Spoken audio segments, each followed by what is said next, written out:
परिचय। पिंकी, उस यूकेलिप्टस के पेड़ को देखो, वो कितना ऊंचा है। हाँ दीदी, लेकिन क्या छोटे वृक्षों की तरह इन वृक्षों में भी सभी पदार्थ विसरण तथा सक्रिय परिवहन के द्वारा गमन करते हैं? हाँ, लेकिन केवल विसरण तथा सक्रिय परिवहन के द्वारा नहीं, वास्तव में ये प्रक्रियाएं मंद होती हैं। तो दूसरी प्रक्रियाएं कौन सी हैं? आओ, मैं तुम्हें इन प्रक्रियाओं के बारे में बताऊं।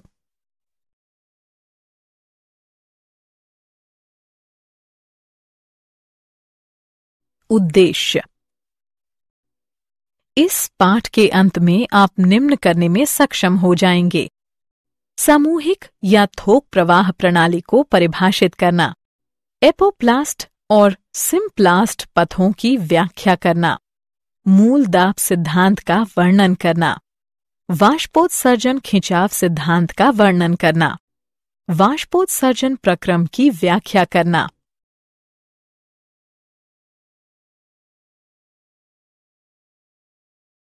लंबी दूरी तक जल का परिवहन।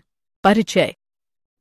मित्रों, जैसे कि हम सभी जानते हैं कि छोटी दूरियों तक पदार्थ विसरण तथा कोशिका द्रव्य प्रवाह के माध्यम से सक्रिय परिवहन द्वारा पहुंचाए जाते हैं। किसी पादप में लंबी दूरी तक पदार्थों का परिवहन केवल विसरण द्वारा नहीं किया जा सकता। विसरण एक मंद प्रक्रिया है। यह अणुओं का केवल छोटी दूरियों तक संचलन कर सकती है। उदाहरण के लिए एक प्रतिरूपी पादप कोशिका लगभग 50 माइक्रोमीटर के आर पार अणु को गति करने में लगभग 2.5 सेकंड का समय लेती है।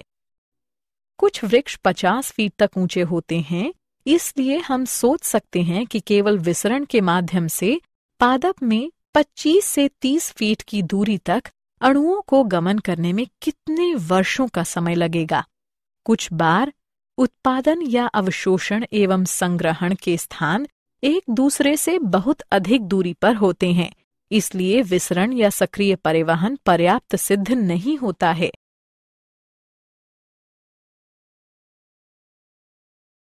सामूहिक या थोक प्रवाह प्रणाली। ऊंचे वृक्षों में लंबी दूरी का विशिष्ट परिवहन तंत्र आवश्यक हो जाता है ताकि पदार्थ लंबी दूरियों तक एवं अधिक तेज गति से पहुंचाए जा सकें। जल एवं खनिज तथा खाद्य तत्व सामूहिक या थोक प्रवाह प्रणाली द्वारा परिवहन करते हैं। सामूहिक या थोक प्रवाह में पदार्थों का एक स्थान से अन्य स्थानों तक परिवहन दो बिंदुओं के बीच दाब में भिन्नता होने के कारण होता है। सामूहिक प्रवाह की यह विशेषता है कि पदार्थ चाहे घोल हो या निलंबन नदी के प्रवाह की तरह ही बहता है। यह विसरण की अपेक्षा भिन्न प्रकार का होता है, जिसमें विभिन्न पदार्थ अपनी सांद्रता प्रवणताओं के अनुसार स्वतंत्र रूप से ले जाए जाते हैं।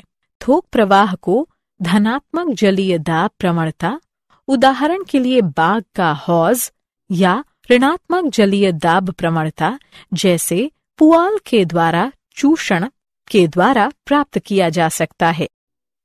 पादपों के संवहनी ऊतकों के द्वारा पदार्थों की थोक या सामूहिक गति को स्थानांतरण कहते हैं। उच्च पादपों में बहुत ही अधिक विशिष्टीकृत संवहनी ऊतक जाइलम और फ्लोएम होते हैं। जाइलम मुख्य रूप से जल, खनिज लवणों, कुछ कार्बनिक नाइट्रोजन तथा हार्मोनों का पादप की जड़ से वायवीय भाग तक स्थानांतरण करता है।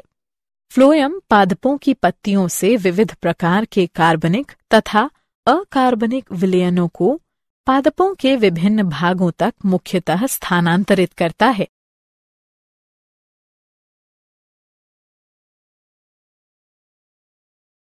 पादप जल कैसे अवशोषित करते हैं? आइए अब हम देखें कि पादप जल किस प्रकार अवशोषित करते हैं। जड़ें पेड़ों के लिए ज्यादातर जल को अवशोषित करती हैं, इसलिए हम मृदा पर जल डालते हैं, न कि पत्तियों पर। जल एवं खनिज तत्वों के अवशोषण का दायित्व मुख्यतः मूल रोमों का होता है, जो जड़ों के अग्र सिरों पर लाखों की संख्या में मौजूद होते हैं। मूल रोम पतली भित्ति वाले जड़ अधिचर्म के महीन विस्तार होते हैं। इनकी कोशिकाएं अवशोषण हेतु उपलब्ध पृष्ठ क्षेत्रफल का काफी विस्तार कर देती हैं। जल खनिज विलय के साथ मूल रोम से होकर शुद्ध रूप से विसरण प्रक्रिया के माध्यम से अवशोषित कर लिया जाता है। एक बार जब जल का अवशोषण मूल रोम द्वारा कर लिया जाता है तो यह जड़ों की परतों में गहराई तक 2 विशिष्ट पथों से होकर जाता है, एपोप्लास्ट पथ तथा सिम्प्लास्ट पथ। आइए इनमें से प्रत्येक के बारे में विस्तार से जानें।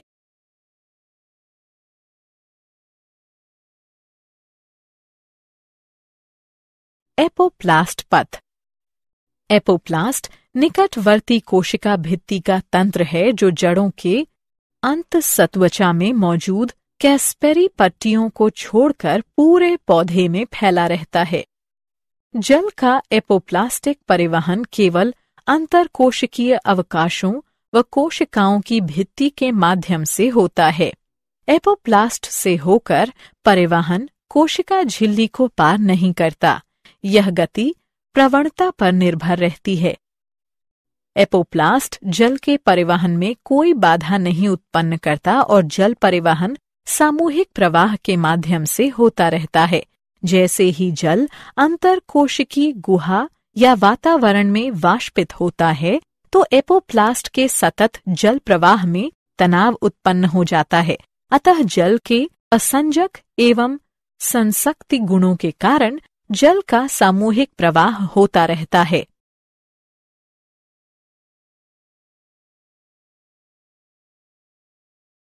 सिम्प्लास्ट पथ। सिम्प्लास्ट पथ एक अन्य पथ है। सिम्प्लास्ट तंत्र अंतः संबंधित जीव द्रव्य का तंत्र है। निकटवर्ती कोशिकाएं कोशिका लड़ी से जुड़ी होती हैं जो जीव द्रव्य तंतु तक विस्तृत रूप से फैली रहती हैं। जल कोशिका झिल्ली में होकर कोशिकाओं में प्रवेश करता है, इसलिए इसकी गति अपेक्षाकृत मंद रहती है। गति से विभव प्रवणता होती है। सिम्प्लास्ट गति को कोशिका द्रव्यी प्रवाहन सहायता करता है। कोशिका द्रव्यी प्रवाहन हाइड्रिला पत्तियों की कोशिकाओं में देखा जा सकता है, जहां प्रवाह के कारण क्लोरोप्लास्ट का परिवहन आसानी से दिखाई देता है।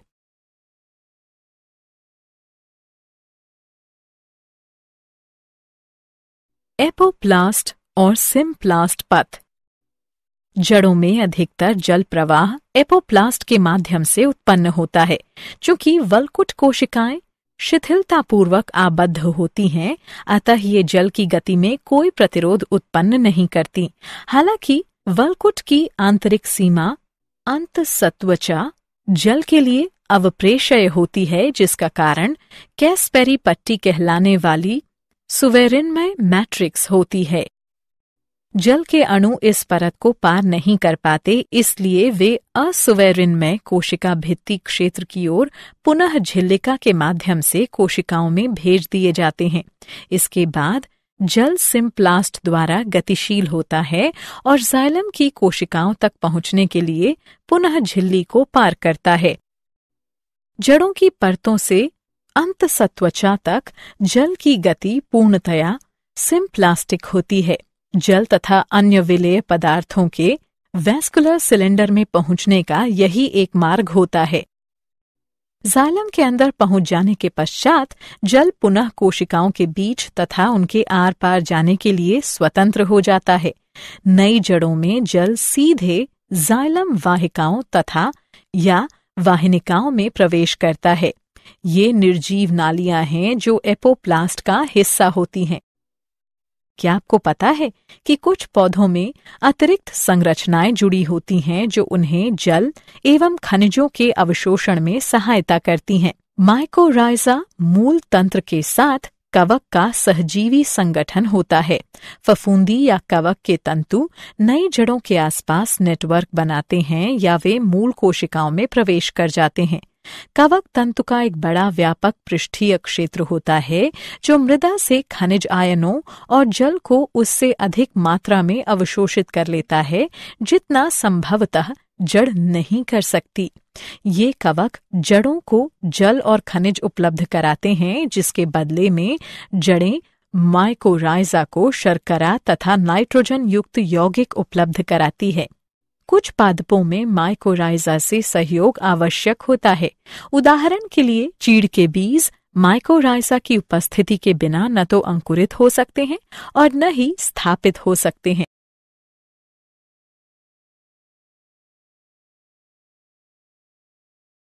मूल दाब सिद्धांत। अभी तक हमने देखा कि पादप मृदा से जल का कैसे अवशोषण करते हैं और संवहनी ऊतकों में इसे कैसे पहुंचाते हैं। अब हम ये जानने का प्रयास करेंगे कि जल का परिवहन पादप के विभिन्न भागों तक कैसे किया जाता है। मृदा से विविध आयन जड़ों के संवहनी ऊतकों तक सक्रियता से परिवहनित किए जाते हैं।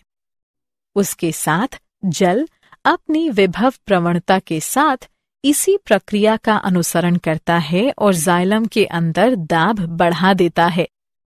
यह धनात्मक दाब ही मूल दाब कहलाता है और तने में कम ऊंचाई तक जल को धकेलने के लिए उत्तरदायी होता है।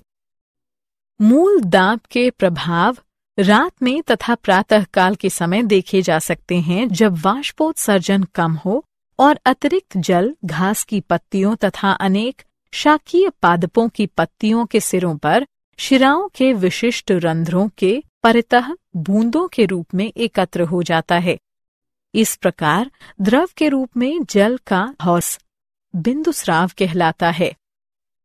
मूल दाब का व्यापक योगदान जाइलम में जल के अणुओं को निरंतर कड़ी के रूप में स्थापित रखने के रूप में समझा जा सकता है, जो कि अक्सर वाष्पोत्सर्जन के कारण उत्पन्न होने वाले वृहद तनावों के कारण टूटती रहती है।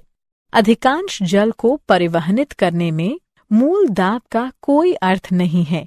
अधिकांश पौधों की आवश्यकता वाष्पोत्सर्जनित खिंचाव से पूरी हो जाती है।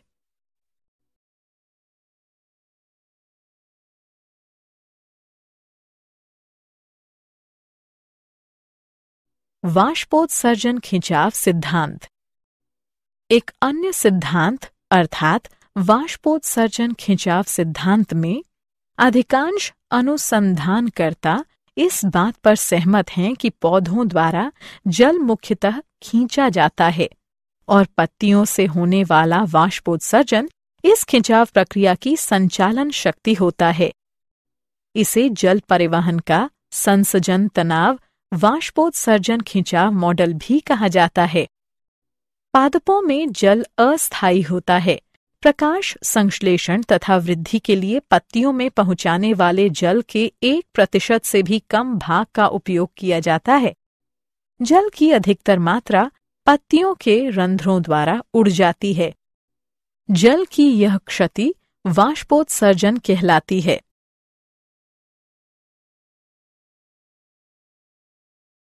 वाष्पोत्सर्जन। आइए अब इस मॉड्यूल के अगले प्रकरण अर्थात वाष्पोत्सर्जन को देखें। वाष्पोत्सर्जन पादपों द्वारा जल को वाष्प रूप में परिवर्तित करने के कारण होने वाली हानि है। यह मुख्यतः रंध्रों से होता है जो पत्तियों पर पाए जाते हैं।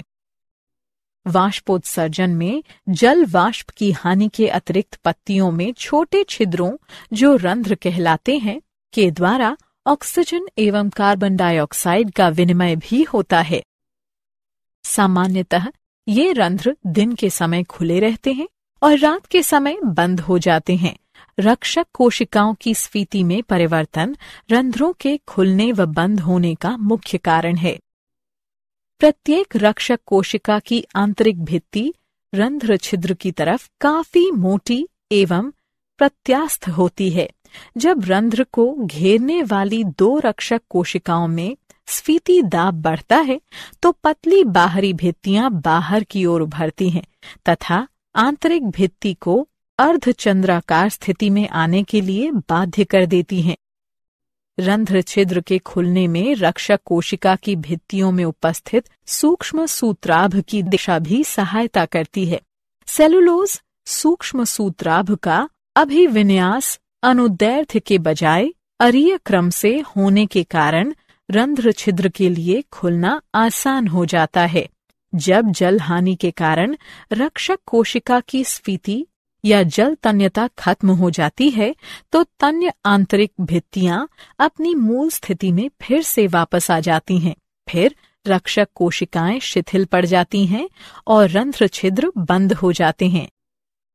सामान्यतः एक पृष्ठधारी प्रायः द्विबीजपत्री पत्ती के निचली ओर अधिक संख्या में रंध्र होते हैं, जबकि एक द्विपार्श्विक प्रायः एक बीजपत्री पत्ती में ये दोनों पृष्ठों पर लगभग बराबर संख्या में होते हैं।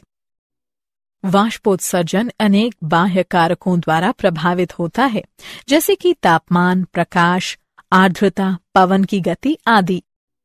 रंध्रों की संख्या तथा वितरण, खुले रंध्रों का प्रतिशत, पौधों में पानी की उपस्थिति तथा वितान रचना आदि वाष्पोत्सर्जन को प्रभावित करने वाले अन्य पादप कारक हैं।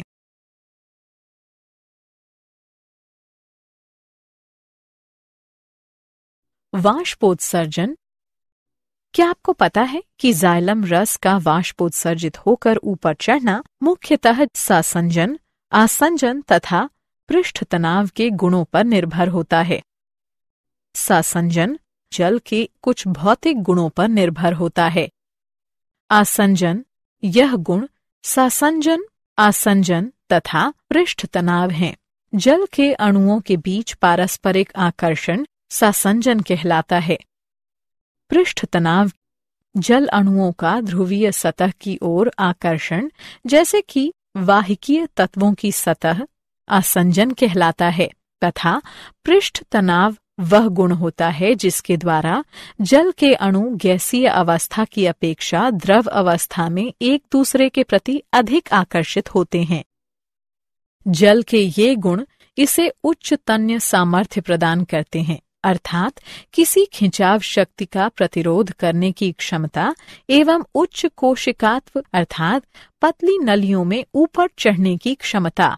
पादपों में कोशिकात्व को अल्प व्यास वाले वाहिकीय तत्वों जैसे कि ट्रैकीड और वाहिका तत्वों से सहायता प्राप्त होती है। अब आइए पादपों में वाष्पोत्सर्जन के लाभों पर एक दृष्टिपात करें।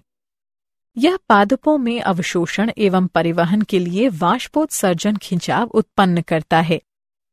यह प्रकाश संश्लेषण हेतु जल प्रदान करता है। यह पादप के सभी भागों तक मृदा से खनिज तत्वों का परिवहन करता है। यह पत्तियों की सतह को वाष्पीकरण द्वारा 10 से 15 डिग्री तक ठंडा करता है। यह कोशिकाओं को स्वीत रखते हुए पादपों की आकृति एवं संरचना को बनाए रखता है।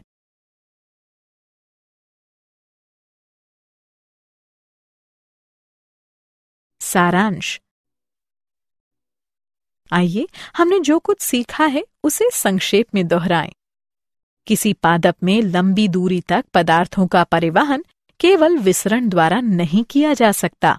विसरण एक मंद प्रक्रिया है। यह अणुओं का केवल छोटी दूरियों तक संचलन कर सकती है। सामूहिक या थोक प्रवाह में पदार्थों का एक स्थान से अन्य स्थानों तक परिवहन दो बिंदुओं के बीच दाब में भिन्नता होने के कारण होता है। पादपों के संवहनी ऊतकों के द्वारा पदार्थों की थोक या सामूहिक गति को स्थानांतरण कहते हैं।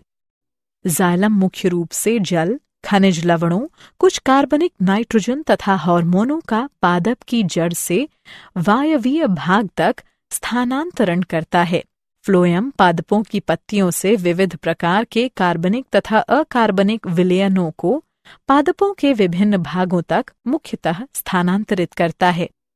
एक बार जब जल का अवशोषण मूल रोम द्वारा कर लिया जाता है तो यह जड़ों की परतों में गहराई तक दो विशिष्ट पथों से होकर जाता है, एपोप्लास्ट पथ तथा सिम्प्लास्ट पथ।